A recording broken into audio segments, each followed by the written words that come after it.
Fragmentation in postmodernism is an extremely broad subject and can be defined in many ways. Postmodernism, according to James Morley in Defining Postmodernism, is described as seeking to maintain elements of modern utility while returning to classical forms of the past, whereas fragmentation, even broader still, can be defined on a basic level as a combination of different elements to make something new.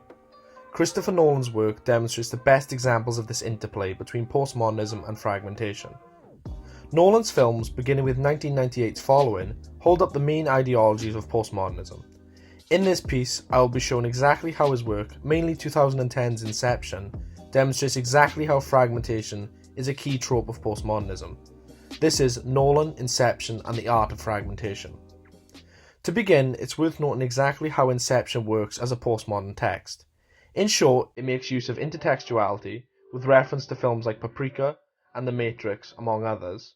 Furthermore, Nolan takes classic genres and narratives and places a new spin on them, even blending genres at times, and Inception, with its sci-fi fantasy heist blend, is no exception. As defined in Inception and postmodernism, fragmented or disjointed narratives, where viewers are left unsettled, confused, or need to piece the narrative together on their own, are also a key component. One of the more important cues to postmodernism is that through the use of these elements, true reality becomes blurred. Truth becomes nearly impossible to define. The 2010 film Inception successfully embodies the above-mentioned characteristics and provides a clear example of postmodernism. It is also important to note, however, that the film is both figuratively and literally fragmented, which is what I'll be focusing on throughout this piece. According to James Peterson in International Postmodernism Theory and Literary Practice, the popular narrative cinema is metaphorically postmodern whenever it exhibits significant fragmentation, superficiality, or impurity.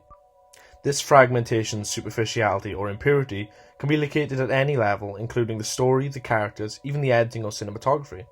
This is especially true of Nolan's Inception, which exhibits its fragmentation in almost all of these forms. In its main character, Dominic Cobb, played by Leonardo DiCaprio, we see a fragmented man struggling to cope with his own reality, leading to his creation of disjointed dream worlds. This results in his living in a constant questioning state. Is he in a dream or reality? This idea of a confused and fragmented protagonist links back to Nolan's other works, such as Memento. In this film, Guy Pearce's character Leonard attempts to avenge his wife's murder despite having short-term memory loss. The film's structure reflects the character's fragmented state, with the timeline moving in opposing directions synonymously. This further emphasizes Nolan's interplay between both figurative and literal fragmentation. The scene that best highlights the fragmentation within Inception as a postmodern piece is the infamous hallway fight sequence.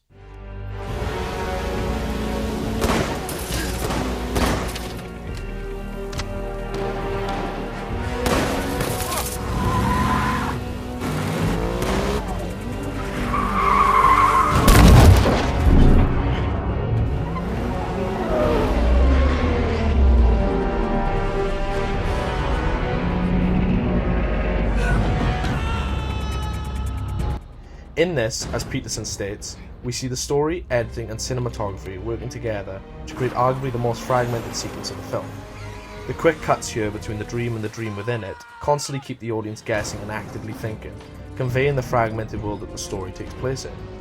Furthermore, the fight sequence itself that takes place in the hallway showcases how fragmented cinematography can work, as the environment is constantly twisting and turning, making the scene itself completely unpredictable. Another idea that ties into fragmentation being a key trope of postmodernism is in Hans Barton's The Idea of Postmodernism. In this, Bartons, citing Wilde, states, "For Wilde, postmodern writers do not so much seek to understand the world as to accept it in all its fragmentation and incoherence, without seeking to control its tensions by aesthetic means." This quotation furthers the idea that postmodernism simply doesn't work without the idea of fragmentation, and Nolan's body of work is a key example of this. From Inception's dream world that layers itself much like a video game, to the prestigious intricate world of science and magic, and even the theoretical world beyond black holes in Interstellar, Nolan's work, despite usually being based within logic and fact, breathes fragmentation. His work, much like postmodernism itself, simply doesn't work without it. In conclusion, fragmentation can certainly be seen as a key trope of postmodernism, and this becomes evident when analysing Christopher Nolan's body of work. Through Nolan, we can see how fragmentation exists not only on a base level, through narrative and characters, but also from a film aspect through editing and cinematography. Fundamentally, postmodernism only works with fragmentation, and Nolan's past, present, and even future showcases this in its purest form. Thank you for watching.